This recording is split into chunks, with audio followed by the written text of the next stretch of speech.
Kuranite mathiete na mbere gukirira na gukomithia mirurungano ino na iria iragitabanĩrio guku muthi wa ira na kuria iragetigire kana iragetigire indo nyingi igithukangitio na makiria guku mwena wa kaunti ya Naikuru. Matongoretio ni muikarĩri gĩtĩ wa gĩkundi kĩa onjoria mwena uyu ni Steve Muri maugite ati uthukangia wa indo ni undu ugucokia bururi na thutha na makiria hindi ino thirikari igetigĩrĩire ati ikorwo ni yakiarahũra na makiria wonjoria oro ũndũ ũmwe na utonga wa bururi uyu magikiarite na kuri arurungani gwikorwo makiunanira njung'wa oro ũndũ ũmwe na gwetha njĩra ingĩ makiria cia gwetha kihonia kia mathina maria magomeire bururi. Kwa mambo ya kuweza kupora watu, kuiba, kufunja maduka, kuchoma mali ya watu. Hapa hatukuona maandamano ya amani. Tuliona tu ni kitu ilikuwa imepangwa, na hapa Nakuru tunajua kuko na watu ambao waliletwe.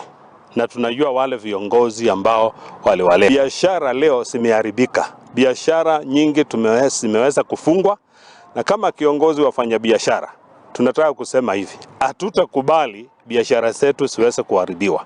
Na sisi kama serikali haitaweza kuchukua jukumu, sisi tutayami tuanze kulinda biashara zetu. Ukashifu vikali sana na haswa kiongozi wa opposition Raila Odinga.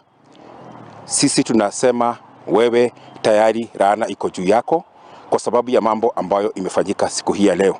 Raila, tunakuambia kwamba wewe hauko juu ya sheria, na kitu ambayo umefanya siku ya leo, umefanya mambo ambayo sio Kenya peke yake, dunia mzima imeweza kuikashifu. Raila ashikwe, awekwe ndani, hakuna kitu itaharibika. Raila mwana Kenya kama yule mtu mwingine yote, akiingizwa kwa gereza, Raila mambo itapoa. Ni aibu sana kupata kwamba imesemekana maandamano itakuwa ya amani, alafu mtu amejifungulia biashara yake inakuja inabomolewa.